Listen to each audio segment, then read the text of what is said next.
গিৰ্জাত বামুণগাঁওস্থিত 110 বছৰীয়া বেপ্টিষ্ট গিৰ্জাত পৰম্পৰাগত ৰীতি-নীতিৰে পবিত্ৰ বৰদিন উদযাপন।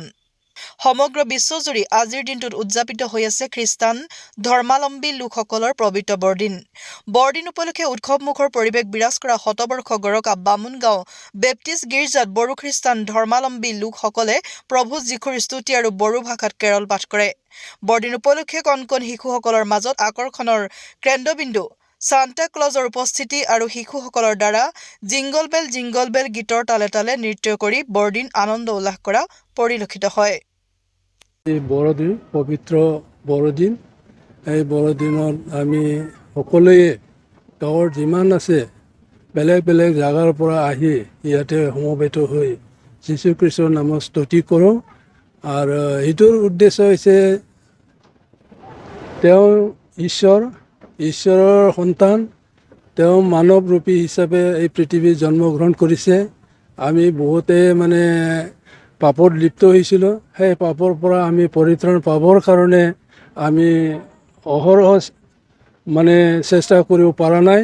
সেইকাৰণে যীশুখ্ৰীষ্টই নিজে স্বয়ং ঈশ্বৰৰ পুত্ৰ হৈ আহি আমাৰ গোটেই ভূমৰ এই জনসাধাৰণক পাপৰ পৰা প্ৰায়শ্চিত্ত দিবৰ কাৰণে আহিছে। সেইকাৰণে আমি যীশুখ্ৰীষ্টক আমি মানো, ঈশ্বৰ বুলি মানো। যিহেতু তেওঁ আমাৰ পাপৰ বজা কাঢ়ি নিজে জন্মগ্ৰহণ কৰি নহয়, তেওঁ জন্ম হৈয়ে আকৌ তেওঁ আমাৰ কাৰণে নিজৰ আত্মা, নিজৰ জীৱন তেওঁ উচৰ্গা দিছিল শত্ৰুৰ হাতত। সেইকাৰণে আমি তেওঁক ঈশ্বৰ বুলি আমি খ্ৰীষ্টিয়ানসকলে সেইটো মানি লওঁ আৰু বিশ্বাস কৰোঁ। আজি কাৰ্যসূচী কি আছে?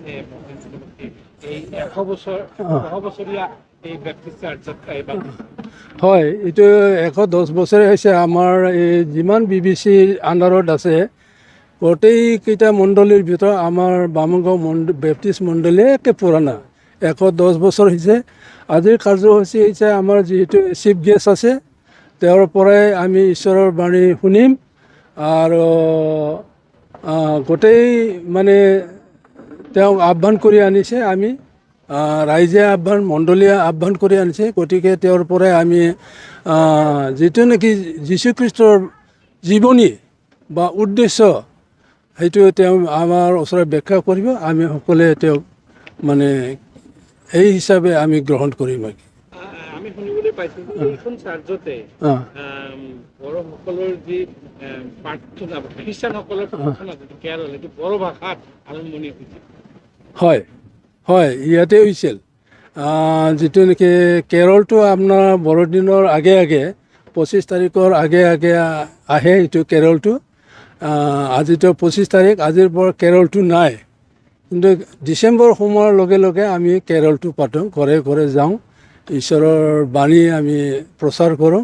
এনেকৈয়ে চলে আৰু বড়ো ভাষাত।